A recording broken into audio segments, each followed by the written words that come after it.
Muy buenos días, amados hermanos. Abran sus Biblias, por favor, en el libro de Ruth. Estamos estudiando una serie sobre la familia con sentido de misión, Jesucristo, arquitecto y fundamento. Y hemos estado estudiando varios modelos, varios ejemplos de familia y descubriendo cómo esas familias hacen parte de la historia de la redención y cómo puede uno verse a la luz de esas familias. La mayoría de las familias que hemos visto nos han dejado grandes preguntas, ¿cierto? Hemos dicho, son terribles. Y cuando nos miramos nosotros decimos, somos igualitos, casi, tirando a peor. Y ahí comenzamos a tener esperanza, porque vemos que la bondad del Señor se manifiesta. Hoy vamos a hablar de una familia muy conocida, que es la familia de Elimelech y Elimelech y Noemí. Elimelech y Noemí. Y van a abrir sus Biblias en el libro de Ruth, capítulo 1. Estamos viendo familias. La semana pasada vimos Salmón y Rahab, que tienen que ver con la madre de Booz, y hoy vamos a ver Elimelech y Noemí. Y murió Elimelech, marido de Noemí, y quedó ella con sus 2 hijos, los cuales tomaron para sí mujeres moabitas. El nombre de una era Orfa y el nombre de la otra Ruth, y habitaron allí unos 10 años. Y murieron también los 2, Malón y Kelión, quedando así la mujer desamparada de sus 2 hijos y de su marido. Esta historia que vamos a ver es una historia supremamente importante. Es la historia de uno de los ancestros de Jesús, hacen parte de la lista de los antepasados del Señor, y hacen parte de una historia que sucedió en la época en que gobernaban los jueces. El texto en el primer versículo, capítulo 1 de Ruth, dice: aconteció en los días en que gobernaban los jueces. ¿Se acuerdan de esa época? ¿Cuál es el distintivo de esa época? Que cada uno hacía lo que bien le parecía. Esa es la radiografía, esa es la síntesis de esa época. Cada uno hacía lo que bien le parecía. En esa época justo sucedió la historia de esta familia. Y dice en el versículo 1, en ese momento en que gobernaban los jueces hubo hambre en la tierra, y un varón de Belén de Judá fue a morar a los campos de Moab, él y su mujer y sus 2 hijos. El nombre de aquel varón era Elimelech y el de su mujer Noemí, y los nombres de sus hijos eran Malón y Kelión, efrateos de Belén de Judá. Llegaron pues a los campos de Moab y se quedaron allí. Quiero que tengan sus Biblias allí, me van acompañando. Aconteció en la época en que gobernaban los jueces. La frase de referencia es: cada uno hacía lo que bien le parecía. Y un varón se fue de la casa del pan, que es Belén, a morar en Moab. ¿Tenían permiso los hebreos para ir a morar a Moab? No. Pero como cada uno hacía lo que bien le parecía, entonces, ¿qué dijo él? ¿Hay hambre en la tierra? Me voy a Moab a vivir un tiempo. Y fue él con su esposa y sus hijos y se quedaron. Miren, usa la palabra en el versículo 2, efrateos de Belén. Efrata significa próspero. Era la región próspera. Y Belén significa casa del pan. Es decir, dejaron la región próspera y la casa del pan para irse ¿a dónde? A Moab, a un lugar donde Dios les había dicho que no emparentaran y que no se relacionaran. Y fueron allá porque no había comida y se quedaron allá. Crónica de una muerte anunciada. Se fueron por pan, pero ya no solo se quedaron por pan, sino que se establecieron allí. Llegaron pues y se quedaron allí. Y murió Elimelech, crónica de una muerte. Y quedó ella con sus 2 hijos, los cuales tomaron para sí mujeres moabitas. El nombre de una era Orfa y el nombre de la otra Ruth, y habitaron allí unos 10 años. Y murieron también los 2, Malón y Kelión, quedando así la mujer desamparada de sus 2 hijos y de su marido. 3 veces en ese párrafo corto aparece la palabra quedarse. Quedarse, acomodarse, establecerse, ubicarse. ¿Y quién no quiere establecerse? Pues todos queremos ubicarnos en un lugar. El tema es que ellos salieron de la casa del pan y se fueron para Moab y se quedaron allí. ¿Cuántos años dice que se quedaron? unos 10 años. ¿Sería que en 10 años los que estaban en Belén no habían tenido alimento? ¿Sería que no había habido cosecha por 10 años como para que ellos se quedaran allá? ¿Cómo cuando regresó Noemí encontró habitantes vivos si no tenían pan durante 10 años? Cuesta creer que 10 años no hubo cosecha y que la hambruna duró tanto. Lo más fácil de entender es que como cada uno hacía lo que bien le parecía, pues esta familia vio viable trasladarse para quedarse en esa región y una vez llegaron dijeron aquí es muy cómodo, aquí no tenemos muchas limitantes, aquí podemos vivir bien, acomodémonos, nos quedamos y se quedaron. Pero así como se quedaron también hubo consecuencias y las consecuencias fue que esa dulzura de Noemí se convirtió en una terrible amargura. ¿Saben qué significa el nombre Elimelech? Mi Dios es rey, o Dios es mi rey. Elimelech significa Dios es mi rey. Pero parece que para Noemí, Dios no es su rey, sino Elimelech es mi rey. ¿Han pensado ustedes a veces que su pareja es su rey? ¿O que sus hijos son su rey? A veces pensamos es que mi hijo es mi rey, o mi reina, o mi princesa, o mi pareja es mi rey. Y aquí vamos a tener que una dulce mujer que confía en el Dios que la sacó de Egipto, la sacó de Belén, se convierte en una amargada mujer al final del día que pierde su gobernante y quedó totalmente desamparada.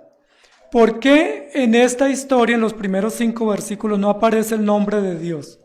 Si revisan ustedes, no aparece el nombre de Dios. ¿Y esta familia oró a Dios? ¿O esta familia pidió a Dios? ¿O esta familia suplicó a Dios dirección?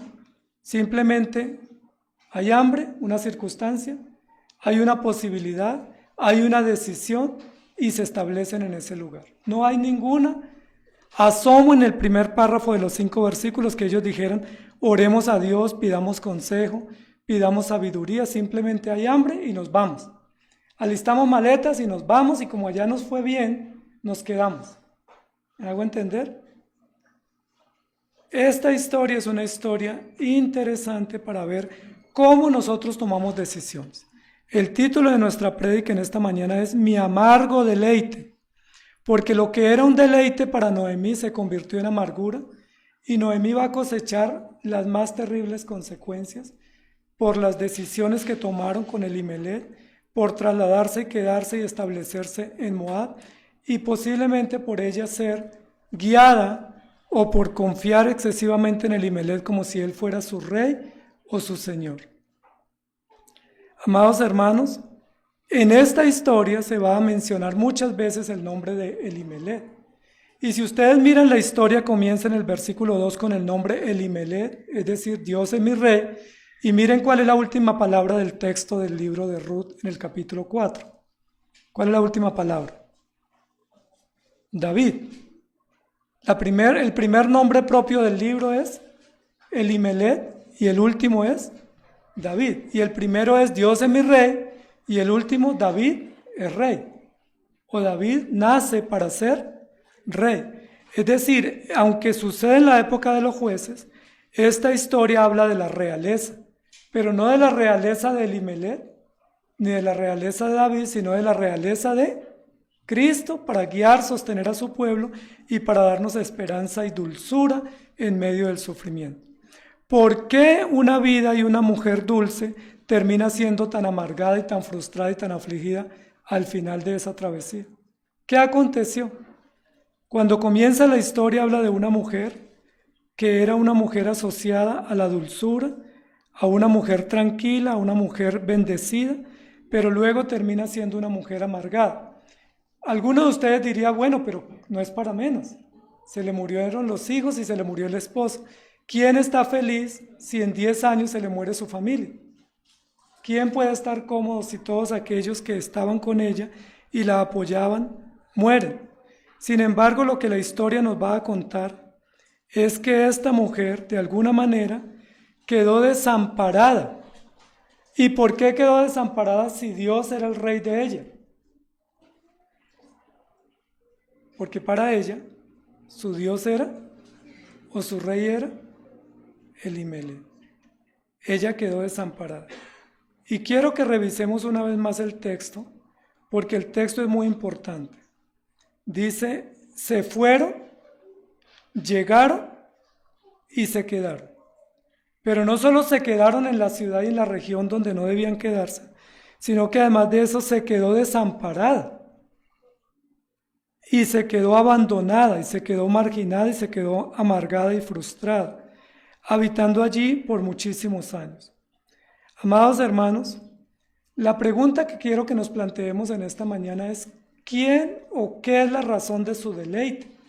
¿Qué hace que su vida tenga deleite, tenga dulzura y tenga esperanza? ¿Qué es? ¿Un hijo? ¿Un esposo? ¿Una tierra? ¿Una cosecha? ¿Qué es lo que hace que usted viva feliz y tenga esperanza? Porque si la esperanza y la dulzura nuestra radica en una persona, esa persona tarde o temprano se va, o se olvida, o nos deja, o nos abandona, o nos desampara. Si la esperanza nuestra está en un hijo, tarde o temprano los hijos se van, o cambian, o se mueren. ¿Y qué pasa de nosotros? Triste la radiografía de esta mujer en el versículo 5, quedando así la mujer desamparada. Miren que en los otros lugares dice quedó, y en esta ocasión dice quedando, es decir, en un estado permanente de desamparo, de abandono, de soledad y de tristeza. Triste la suerte de esta mujer, por muchísimas razones que no entendemos, que la Biblia no nos permite especular, pero claramente entendiendo que tomaron una decisión posiblemente apresurada, que posiblemente fueron a Moab y debiendo regresar a los 6 meses que había cosecha en Israel, porque en Israel había 2 cosechas al año. Si una cosecha falló, la siguiente posiblemente era buena, o por lo menos al año cuando había cosecha, pero se quedaron 10 años esperando, como dicen por ahí en el campo, pelechar, de pronto soñando con tener una finca, con tener una propiedad. Cuando habían abandonado las propiedades en Belén, quedó totalmente desamparado. Amados hermanos, si nosotros confiamos en personas, ¿qué pasa con esas personas en las cuales confiamos? ¿Qué garantía nos dan las personas? Cualquier persona, si sea la más fuerte, si sea la más saludable, la más vigorosa, la más leal, ¿qué pasa si confiamos en ella? ¿Qué pasó con el rey de Noemí? Se enfermó. ¿Saben cómo significa el nombre del primer hijo? Enfermizo. Enfermizo. Y enfermizo era la forma como se podía entender la situación en la cual ellos estaban viviendo. Ella estaba confiando en un rey, pero en un rey que era enfermizo o que estaba enfermizo y que no podía darle a ella esperanza, sino más bien decepción. Que ella tenía pretensiones puestas en él, como el proveedor, como aquel que le llenaba, pero rápidamente se dio cuenta que era enfermizo y no le podía satisfacer. Así es cuando nosotros confiamos en personas o confiamos en nosotros mismos, porque nosotros podemos confiar en que tenemos salud y vigor, pero ¿qué pasa con la salud que tenemos hoy? ¿Qué garantía tenemos de la salud de hoy? A veces uno dice, nos vamos, trabajamos, ganamos y ahorramos y nos va bien. Pero a veces lo poco que ahorramos no nos alcanza para tratamientos de salud. A veces lo poco que tenemos no nos alcanza para tener esperanza y unidad. No tenía esperanza Noemí porque estaba confiando en un rey que no era el rey verdadero que le iba a dar esperanza y seguridad, sino en un rey enfermizo y tenía su motivación puesta en él. Enfermo. ¿Y saben qué significa el nombre del otro hijo? Añoranza, o lánguido, o raquítico, o flacuchento. ¿Sí? Entonces el uno era enfermizo y el otro era lánguido, que se desvanece, que se desaparece, que no hay mucho en qué confiar.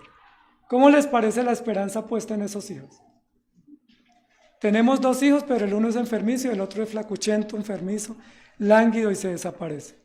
¿Vale la pena poner la confianza en nuestros hijos? ¿Vale la pena confiar que en ellos viene nuestro sustento y nuestra provisión? ¿Vale la pena desvivirnos por ellos pensando que de ellos viene nuestra fuerza y nuestro futuro? Algunos dicen, si yo tengo hijos, tengo futuro. Pero a veces uno con hijos no tiene ni presente ni futuro. Y necesitamos la gracia del Señor. Lo que nos muestra la historia es que la amargura de Noemí no fue solamente por estar lejos de su tierra. La amargura de Noemí fue porque quedó desamparada. Y uno se pregunta, ¿cómo una mujer de Dios queda desamparada en tierra extranjera si tiene a Dios como su Señor? Luego Dios no es nuestro proveedor. ¿Por qué ella quedó desamparada? ¿Qué fue lo que aconteció? ¿En quién confiaba ella? ¿Quién era su fuente de sustento y de provisión? ¿Por qué quedó desamparada totalmente? Ella tenía un rey enfermizo y tenía un rey lánguido que tarde o temprano iba a morir y que en lugar de generarle esperanza le generaba confusión. Noten que en la historia dice que primero murió el esposo y quedó ella sola con sus hijos y luego murieron sus 2 hijos. Es una sucesión de tragedias y de aflicción para esta mujer. Uno diría, ¿por qué Noemí está sufriendo tanto? ¿Era que estaba maldita la tierra? ¿Era que estaba salada? ¿Qué le pasó a Noemí que estaba sufriendo tanto? ¿O qué nos quiere enseñar la Escritura? ¿Cuál era el propósito de Dios con esta historia? Para que nos muestre tanto dolor y tanta aflicción y tanta amargura. Cuando Noemí regresa a su tierra y le dice, ¿no es esta Noemí? Ella, ¿qué les dice a sus amigas antiguas? No me llamen, Noemí, llámenme Mara o amarga o amargada. Y no era tan vieja, estaba envejecida tempranamente. Pero ella dice, porque el Todopoderoso me ha puesto en esta situación. Versículos 19 y 20. Y decían, ¿no es esta Noemí? Y ella le respondía, no me llaméis Noemí, sino llamadme Mara, porque en grande amargura me ha puesto el Todopoderoso. Es interesante porque ahí aparece el Todopoderoso mencionado, pero no aparece en los primeros 5 versículos. No aparece asociado ni a las decisiones, ni a las necesidades, ni a las tragedias, sino asociado a las consecuencias que ellas tienen. ¿En verdad el Todopoderoso la había puesto en esa amargura? ¿Es verdad que Dios nos causa amargura a los hijos? ¿Dios nos hace la vida tan amarga y tan difícil como para que Él tenga la culpa? Yo me fui llena, pero Jehová me ha vuelto con las manos vacías. ¿Eso era cierto?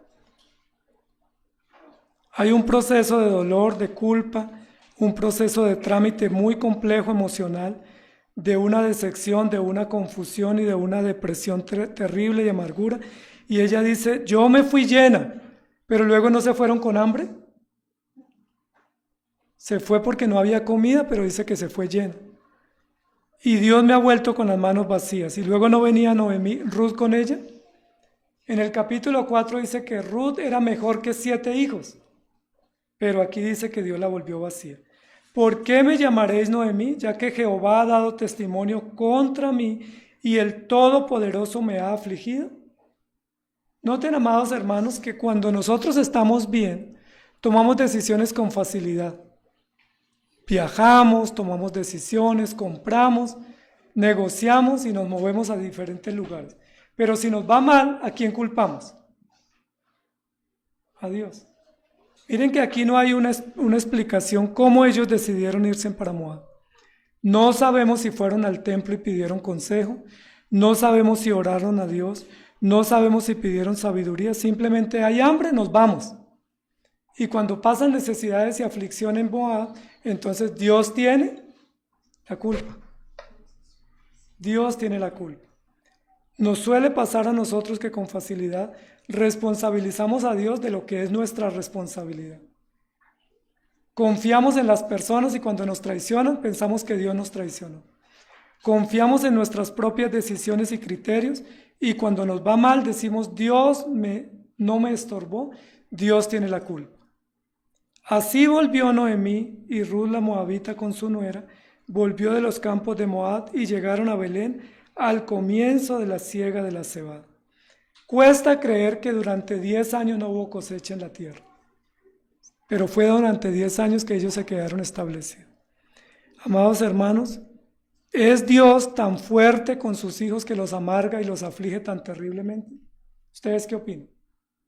Recuerden que cuando los salmistas hablaban de la aflicción y hablaban de las dificultades que ellos tenían, primero ponían una base para poder expresar su dolor, y la base es ciertamente Dios es. Ciertamente Dios es bueno. Y luego ahí se ponían a decir todo el dolor que tenían y la aflicción, pero ciertamente Dios es bueno. Pareciera que aquí Noemí no está viendo que Dios es bueno. Primero, estuvo con su esposo y con sus hijos. Segundo, no se murió de hambre. Tercero, regresa con 2 nueras que la quieren acompañar.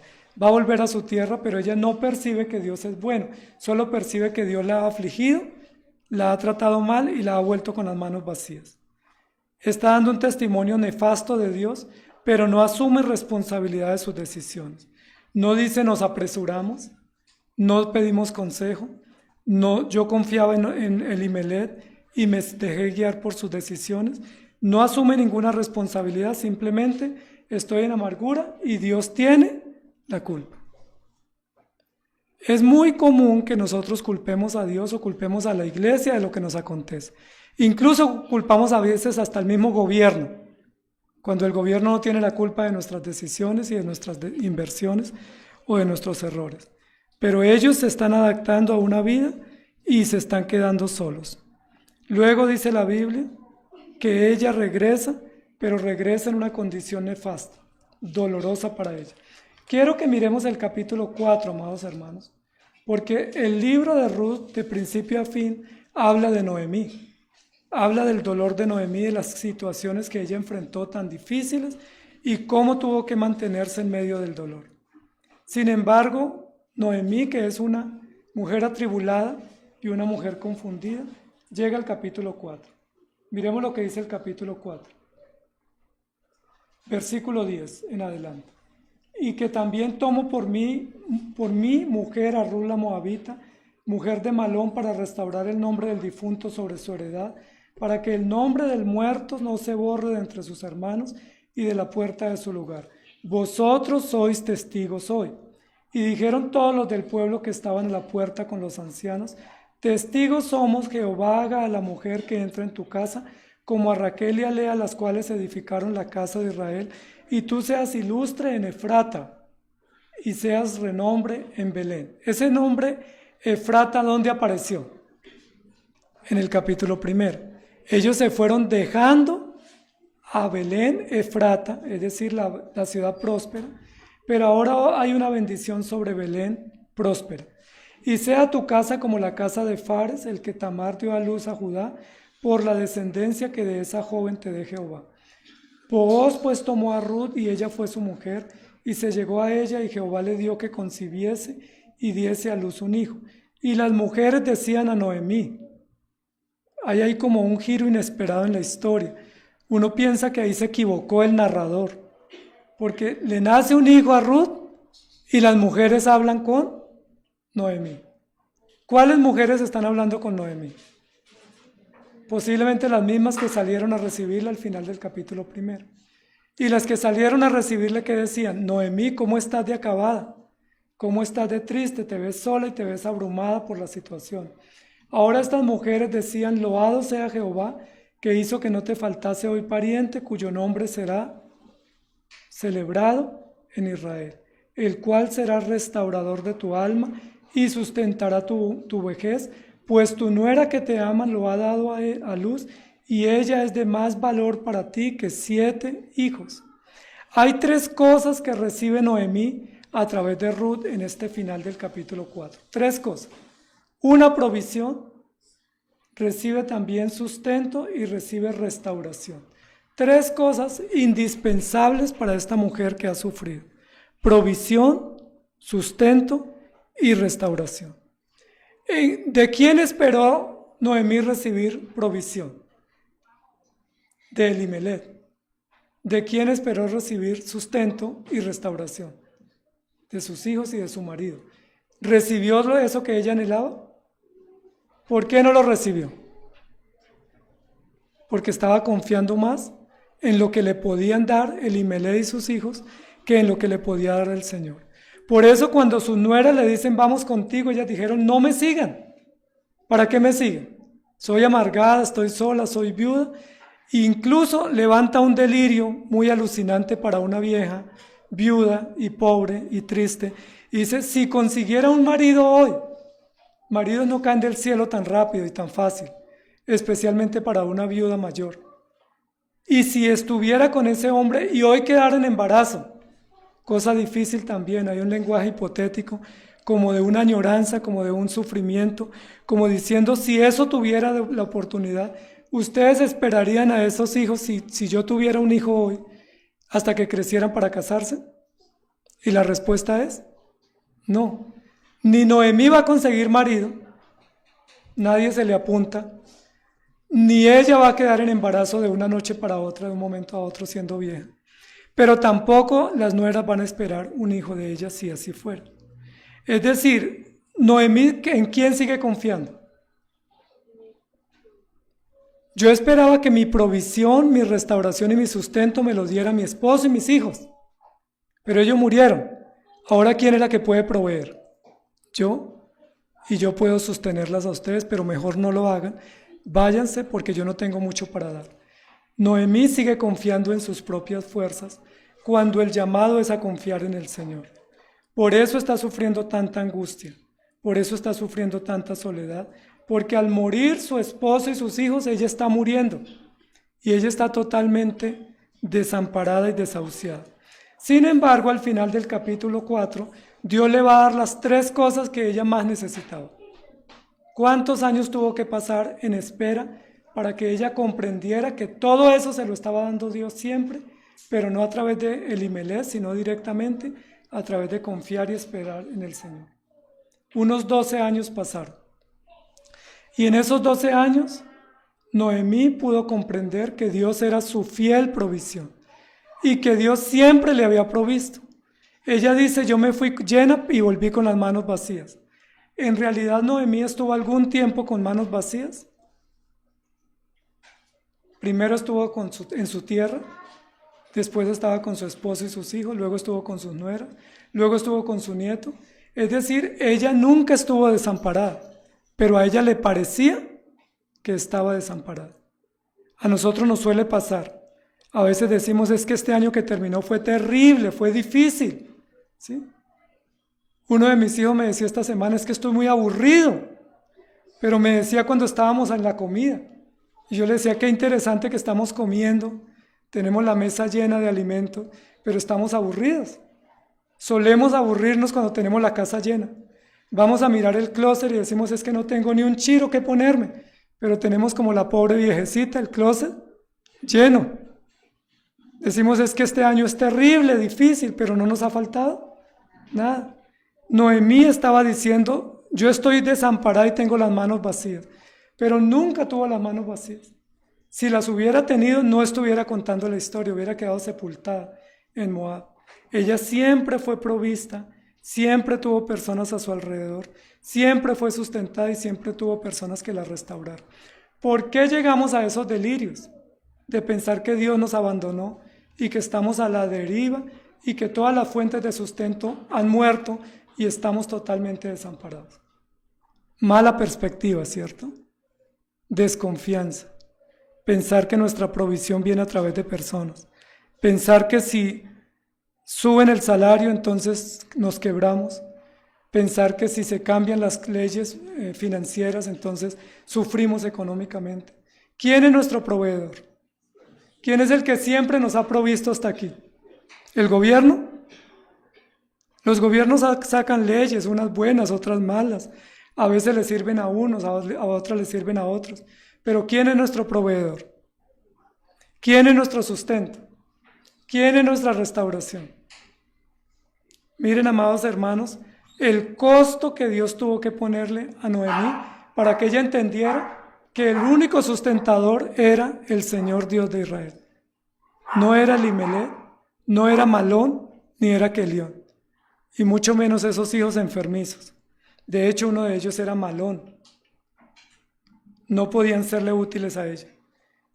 Amados hermanos, la historia termina diciendo, esta mujer que soñaba con tener hijos y deliraba diciendo no puedo tener hijos, y si tuviera ustedes los esperarían, termina la historia en el capítulo 4 con un hijo en sus piernas, en su regazo, y es el hijo de Ruth, de la cual ella pensaba que no iba a tener hijo. Y las mujeres decían a Noemí, loado sea Jehová que hizo que no te faltase provisión. Hoy pariente cuyo nombre será celebrado en Israel. Noten lo interesante. Comienza hablando de Belén y termina el capítulo hablando de Israel. Comienza hablando de una casa y de una familia, de una situación íntima, y termina hablando de una nación.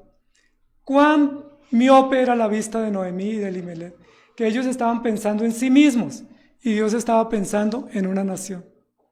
Ellos pensaban, no hay comida en la casa, nos vamos. Y Dios estaba pensando en proveer para toda una nación. Ella estaba pensando, mi rey está conmigo, me va bien. Pero Dios estaba pensando en darle un rey a Israel, no en darle un rey a ella para que la cuidara en la casa. Interesante la perspectiva como nosotros tenemos y nos perdemos. Estamos pensando a veces en nuestro bolsillo. No hay trabajo aquí, me voy, porque no hay trabajo. Y yo le pregunto, ¿pensaron en su familia? ¿Pensaron en la iglesia? ¿Pensaron en todo el futuro que dejamos yéndonos a una tierra donde posiblemente hay pan, pero no hay esperanza? ¿O donde no está el pueblo de Dios? ¿O donde no está la bendición de Dios para guiarnos? ¿O abandonamos lo que hacemos en la iglesia porque simplemente no hay comida y en otro lugar sí hay? ¿Cómo tomamos decisiones? Siempre me preocupa la toma de decisiones, porque aquí estamos cosechando consecuencias dolorosas de una decisión rápida, de una decisión pensando en mí y no pensando en el reino, no pensando en que Dios sí estaba proveyendo para Noemí, pero no para ella dentro de las 4 puertas de paredes de la casa, sino para que esa provisión que iba a dar a través de Noemí fuera una bendición para toda la nación. Soñó Noemí, la vieja Mara, soñó con que iba a traer bendición para toda una nación, que de sus lomos iba a venir una nuera y luego un nieto que iba a ser bendición para Israel. Soñó Noemí que las mujeres que la censuraron a su llegada iban a adorar a Dios al ver la bendición que ella había recibido. Noten que no fue Noemí la que dijo Dios me bendijo. Noemí no se retractó de lo que dijo en el capítulo 1. Dios está contra mí, el Todopoderoso me ha afligido, el Todopoderoso me quitó lo que yo tenía, me ha abandonado. ¿Quiénes fueron las que hicieron esa confesión por ella? Las mujeres. Cuesta reconocer que nos equivocamos en la toma de decisión. Cuesta reconocer que somos tan egoístas pensando tanto en nosotros y no pensando en el reino. Cuesta reconocer que tomamos decisiones en función nuestro y no en función de un llamado y de un encargo que Dios nos ha dado. Las mujeres decían a Noemí, loado sea Jehová, que hizo que no le faltase pariente cuyo nombre es celebrado en Israel. Pareciera que Noemí sigue en Moab, sola, desamparada y culpando a Dios. Parece que no ha despertado que está en Belén y que hay todo un coro de mujeres, una coral femenina, diciendo gracias a Dios porque Noemí regresó, y al regresar Noemí nos trajo esperanza, nos trajo alegría y nos trajo provisión. Noemí es la fuente de la provisión porque con ella vino el sustento y la restauración, no para Noemí solamente, sino para una nación. 3 cosas anhelaba Noemí: provisión, restauración y sustento. Pero Dios le da todo eso no para ella, sino para una nación. Dios va a restaurar una nación, va a sustentar una nación y está proveyendo para una nación. ¿Me hago entender lo que estoy diciendo? Nosotros a veces tenemos la mirada tan pequeña que solo pensamos en, si no tengo trabajo, estoy mal, me voy. O si pasa esta situación, decido y salgo y me separo, me distancio. Pensamos en nuestra vejez, en nuestra enfermedad y pensamos que es una situación límite, pero no pensamos en que Dios tiene el cuidado de todas las cosas y que es Dios el que está gobernando. ¿Quién es el rey siempre? No importa cuántos reyes mueran, cuántos Elimelech mueran, desde que Dios esté vivo, Él es nuestro rey. No importa cuántos hijos malones y que leones mueran, no importa cuántos hijos nos desamparen, desde que Dios esté con nosotros, Él es nuestro proveedor.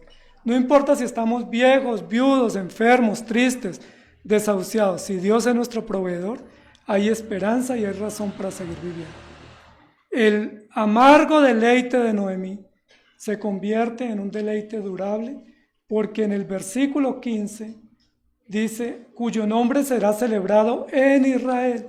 Es decir, este nieto que tú recibes no es para ti, no te vayas a creer el cuento, que es tu nietecito para criarlo a tu manera, que es tu nietecito para consentirlo y para disfrutarlo, como dicen los abuelos. No, este es un nieto para celebrar en Israel. Es para Israel, es para una nación ese hijo. Es decir, Dios le va a dar la provisión que ella necesita, pero para una nación y para esperanza de todos nosotros. El cual será restaurador de tu alma y sustentará tu vejez, pues tu nuera que te ama te ha dado a luz, y ella es de más valor que 7 hijos. Y tomando Noemí el hijo, lo puso en su regazo y fue su haya, y le dieron nombre las vecinas. Las vecinas siempre están muy pendientes de uno, diciendo, le ha nacido un hijo a Noemí, y lo llamaron Obed. Este es padre de Isaí, padre de David. Gracias a Dios por las vecinas que salen y dicen, ¿cómo estás de flaca? ¿Cómo estás de descuidada? Pero gracias a Dios por las vecinas que dicen, Dios te bendiga. Le nació un hijo a Noemí. Le pusieron un nombre y el nombre es Obed, que significa alabanza, alabanza o bendición. Amados hermanos, cuando nosotros esperamos que la provisión nuestra venga de personas, posiblemente pasamos amargura. Cuando pensamos que nuestra restauración y sustento viene a través de lo que hacemos o podemos, enfrentamos necesidad y sufrimiento. Pero cuando ponemos nuestra esperanza en el Señor, tenemos salida y tenemos futuro. La pregunta es, ¿en quién confía? ¿Quién es su rey? ¿Quién es su rey? Si su rey es su esposo, le va a causar amargos momentos. Si su rey y su deleite son sus hijos no le van a dar esperanza, sino dolor de cabeza. Usted tiene que poner la esperanza en el Señor. Y si usted como hijo tiene su esperanza en sus padres, es mejor que comience a confiar en Dios para que no se frustre y no se amargue. No sea que Dios lo pase por un trámite de 10 años o 12 años enseñándole una lección con terrible dolor.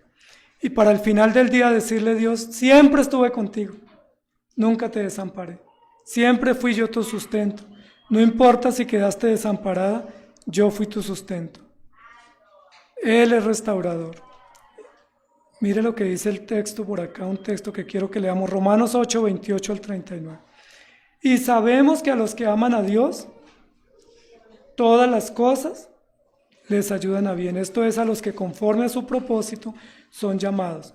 Porque a los que antes conoció también los predestinó para que fuesen hechos conforme a la imagen de su Hijo, para que Él sea el primogénito entre muchos hermanos. Y a los que predestinó, a estos también llamó, y a los que llamó a estos también justificó, y a los que justificó a estos también glorificó, y a los que llamó, justificó y predestinó, a estos también abandonó. ¿Dice así? No dice así. Aquellos que Él llamó los cuida, los preserva y los sustenta, no importa quién muera, y no importa qué cambios haya en el gobierno, y no importa qué desafíos enfrentemos. La Biblia no dice, te voy a cuidar un tiempo y luego quedas por tu propia cuenta. Él es nuestro sustento. Y dice, ¿qué pues diremos a esto? Si Dios es por nosotros, ¿quién contra nosotros? Si Dios, no si Elimelech. Si Dios es por nosotros, ¿quién contra nosotros? Si Dios, me perdí.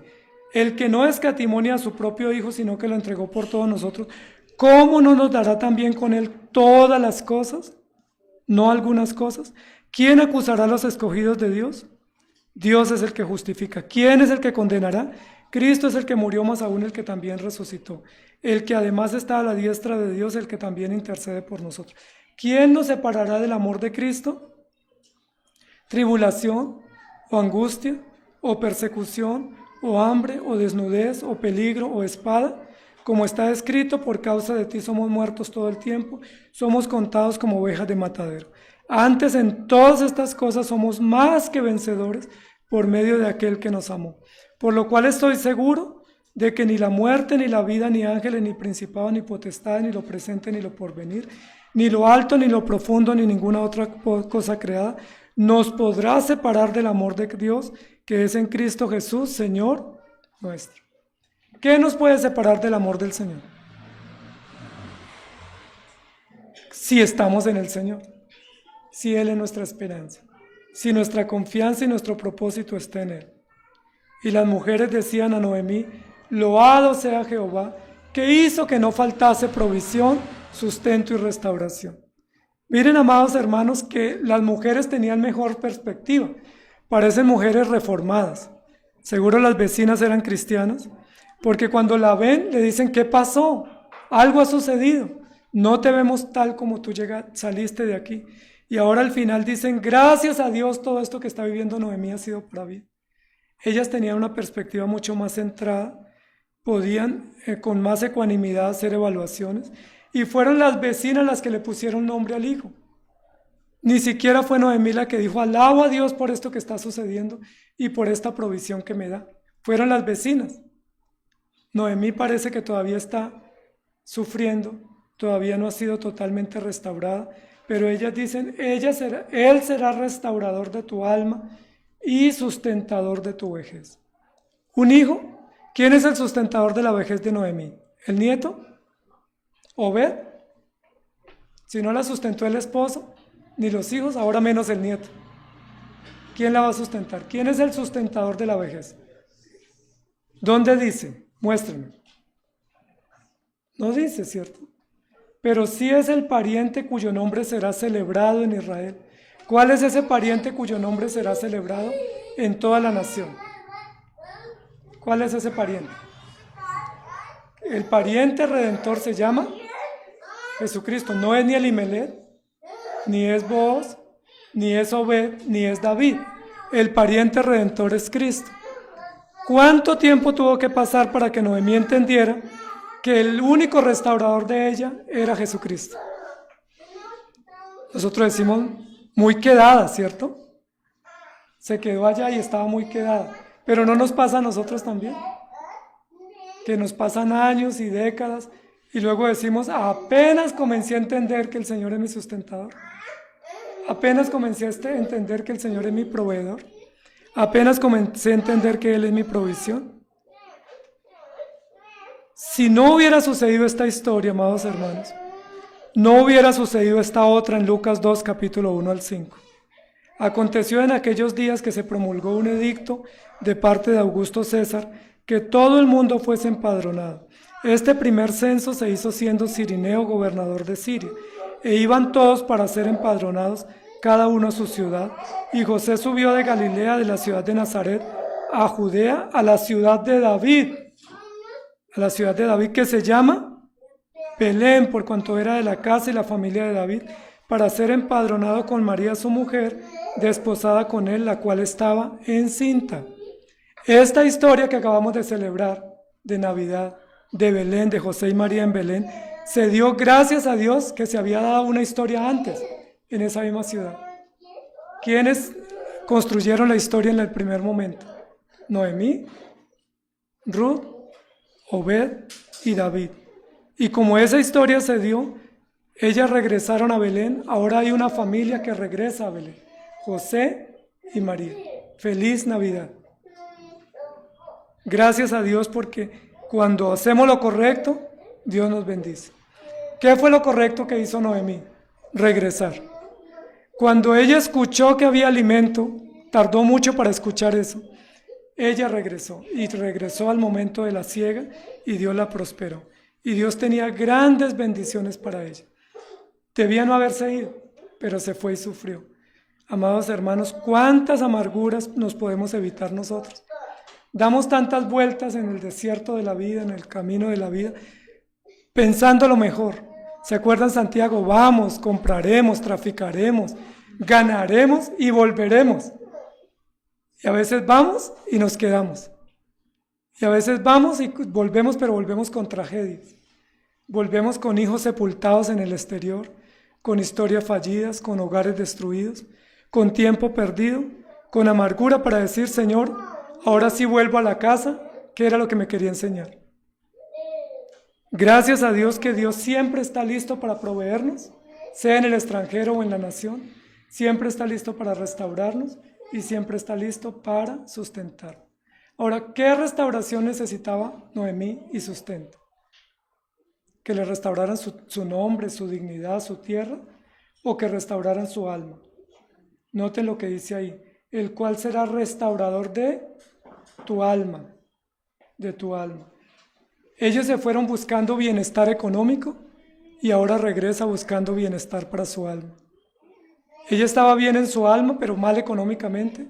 Se van buscando bienestar financiero y ahora regresa mal espiritualmente. ¿Me hago entender? Estaban bien en la casa, solo que no había comida mucha y se fueron en busca de comida. Pero regresaron buscando restauración para su alma.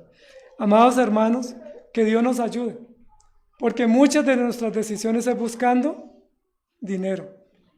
Cuando uno dice me voy, nunca dice me voy porque mi alma está mal, me voy porque mi bolsillo está mal y me voy porque quiero tener más. Y a veces nuestro bolsillo se llena en otro lugar, pero nuestra alma languidece. El alma queda vacía, queda triste, queda enferma, desamparada y amargada.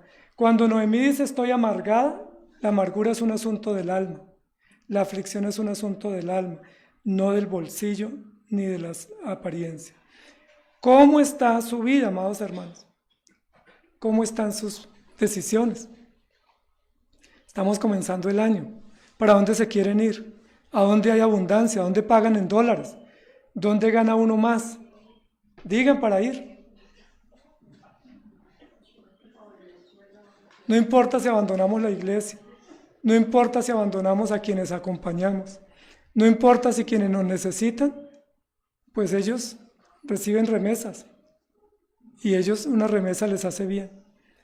¿Cuánto pensamos rápidamente en irnos y descuidamos lo que Dios nos ha encargado? Con visión de reino. Cuando hablamos la familia con sentido de misión, estamos diciendo la familia tiene que moverse con visión de reino. Con visión de reino. Nuestros hijos no son nuestros, son para el reino de Dios. La iglesia en la que servimos es para que predique para el reino de Dios. Lo poco o lo mucho que hacemos en la iglesia es para el reino de Dios, no es para nosotros. Y cuando pensamos que es en nosotros, pues tomamos decisiones terribles y ahí ya no tenemos el hambre física, sino el hambre espiritual. Se fue por hambre física y llegó con hambre espiritual. ¿Se acuerdan que así le pasó al hijo pródigo? Se fue a vivir a sus anchas y ¿cómo regresó? Amados hermanos, ¿dónde está su deleite? ¿En el norte? ¿Dónde está su deleite? ¿Por qué estamos preocupados por la economía al comenzar el año? ¿Por qué muchos estamos preocupados por las finanzas al comenzar el año? Cuando debiéramos estar más preocupados por obedecer al Señor, por servir al Señor. Muchos preocupados por la economía, pero están viajando. Y la economía de la iglesia. Y el sustento de la iglesia. ¿No somos parte de la iglesia? ¿No somos piedras vivas? ¿O son piedras que ruedan cuando quieren? Pensamos en nosotros tanto y no pensamos en los llamados que Dios nos ha hecho. Si usted está aquí es porque usted pertenece al reino de Dios. Y esa figura de reino y esa perspectiva de reino no la tuvo Noemí. Incluso cuando tenía un nieto en sus brazos. Eran las mujeres las que le decían, este hijo es para celebrar, pero no para celebrar a la abuela, sino para celebrar al Dios de Israel y para reconocer que es un hijo para esperanza a una nación. Y continúa diciendo, y a este le llamaron Obed, padre de Isaí, padre de David. Y luego dice en Lucas, fueron a la ciudad de David, de la cual fue Noemí y Ruth parte de la genealogía.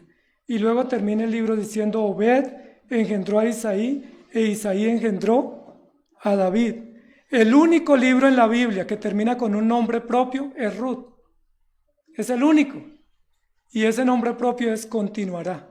La historia continúa. Apenas se comienza. Este es solo el intro de la historia. Porque la historia verdadera es Cristo es nuestro rey. No Elimelech es mi rey. No Obed es mi rey. No Booz es mi rey. Ni tampoco David es mi rey. Sino Jesucristo es mi rey. Y si Cristo es mi rey, ¿cómo me muevo tan fácilmente? ¿Cómo alisto maletas y me voy?